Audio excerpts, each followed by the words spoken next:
प्रिय विद्यार्थियों, आप सभी का एक बार फिर स्वागत है।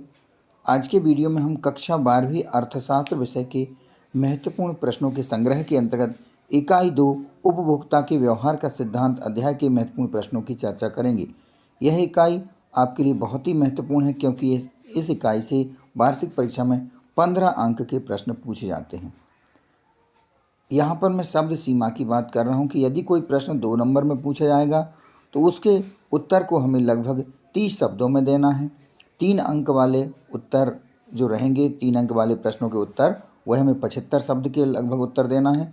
और ऐसे प्रश्न जो 4 अंक में पूछे जाएंगे उनके उत्तर की शब्द सीमा लगभग 120 शब्द है।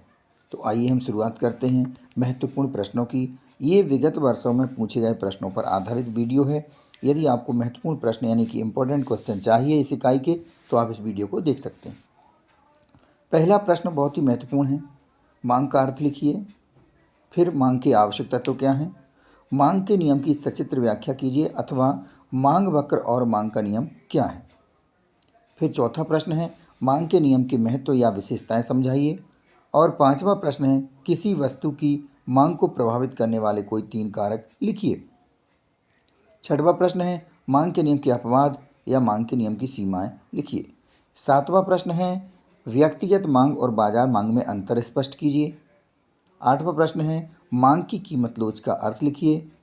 नौवां प्रश्न है मांग की कीमत लोच की विभिन्न श्रेणियों के नाम लिखिए एवं उनका सचित्र वर्णन कीजिए। इसी के अंतर्गत एक प्रश्न जो बार बार पूछा गया है कि मांग की कीमत लोच की 2 श्रेणियों को ज़्यादा पूछा गया है, पूर्णतया लोचदार मांग और पूर्णतया बेलोचदार मांग। तो इस नियम की व्याख्या रेखाचित्र की सहायता से करना है।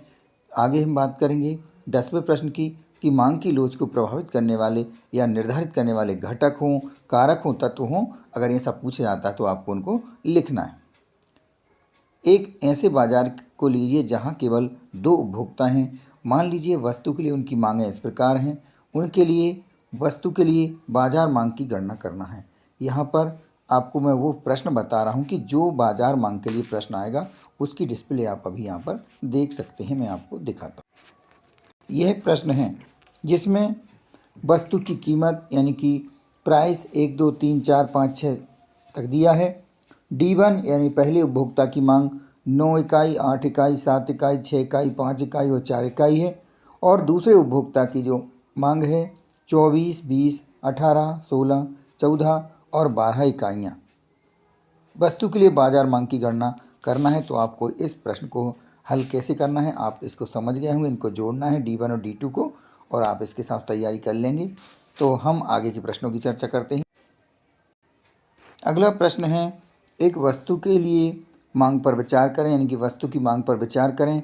5 रुपये की कीमत पर इस वस्तु की 15 इकाइयों की मांग है। मान लीजिए वस्तु की कीमत बढ़ करके 7 रुपये हो जाती है। परिणाम स्वरूप मात्रा गिर करके यानी कि मांग की मात्रा गिर करके 2 इकाई हो जाती है। इसकी कीमत लोच की गणना कीजिए। 13वां प्रश्न है एक वस्तु की मांग पर विचार करें। 4 रुपये की कीमत पर इस वस्तु की 25 इकाइयों की मांग है। मान लीजिए वस्तु की कीमत बढ़कर 5 रुपये हो जाती है तथा परिणाम स्वरूप वस्तु की मांग घटकर 20 इकाइयाँ हो जाती है। तो कीमत लोच की गणना कीजिए।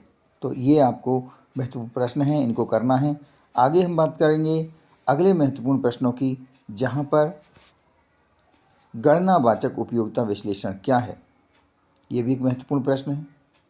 क्रमवाचक उपयोगिता विश्लेषण क्या है, सीमांत उपयोगिता ह्रास नियम क्या है, लिखिए। ये महत्वपूर्ण प्रश्न है। आगे प्रश्न है उपभोक्ता बजट को समझाइए। उपभोक्ता संतुलन की परिभाषा दीजिए। बजट रेखा क्या है, बजट रेखा की प्रवणता नीचे की ओर क्यों होती है समझाइए। बजट सेट को परिभाषित कीजिए। अगला प्रश्न बजट सेट और बजट लाइन में अंतर लिखिए। बजट रेखा या कीमत रेखा किसे कहते हैं। अगला प्रश्न है मान लीजिए कोई उपभोक्ता अपनी पूरी आय व्यय करके वस्तु 1 की 6 इकाइयाँ तथा वस्तु 2 की 8 इकाइयाँ खरीद सकता है।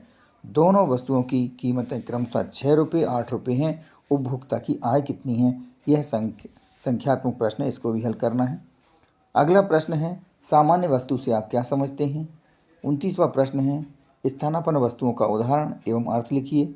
पूरक वस्तुओं का अर्थ एवं उदाहरण लिखिए और स्थानापन्न वस्तुओं एवं पूरक वस्तुओं में अंतर लिखिए। आगे जो प्रश्न है निम्न स्तरीय वस्तु किसे कहते हैं, उदाहरण दीजिए। तटस्थता वक्रों, अनधिमान वक्रों या उदासीनता वक्रों की विशेषताएं रेखा चित्र की सहायता से लिखिए। 34वां प्रश्न है, अनधिमान मानचित्र किसे कहते हैं, चित्र द्वारा समझाइए। और 35वां प्रश्न है, एक दिष्ट अधिमान से आप क्या समझते हैं।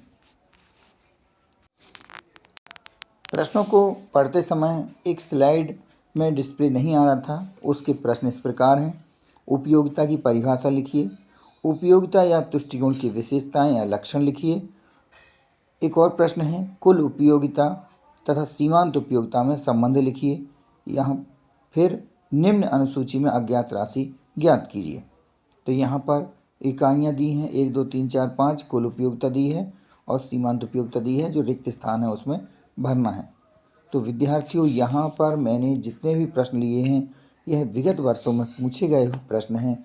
इन प्रश्नों को आप अच्छे से तैयार कर लीजिए, क्योंकि यह प्रश्न तैयार करेंगे तभी आप वार्षिक परीक्षा में अच्छे अंक प्राप्त कर सकेंगे, क्योंकि इस इकाई से कुल मिलाकर 15 अंक के प्रश्न पूछे जा। एक बार फिर बात करूँगा शब्द सीमा की, कि यदि कोई प्रश्न 2 अंक में पूछा जाएगा तो उसे हमें लगभग 30 शब्दों में उत्तर देना है। 3 अंक में पूछे गए प्रश्न का उत्तर 75 शब्दों में और 4 अंक में पूछे गए प्रश्न का उत्तर लगभग 120 शब्दों में देना है। तो यह इकाई 2 के बहुत ही महत्वपूर्ण प्रश्न थे।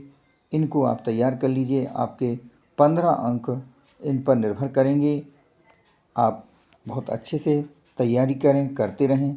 आप सब ने वीडियो को देखा, आप सभी को बहुत बहुत धन्यवाद। मिलते हैं अगले वीडियो में। नमस्कार।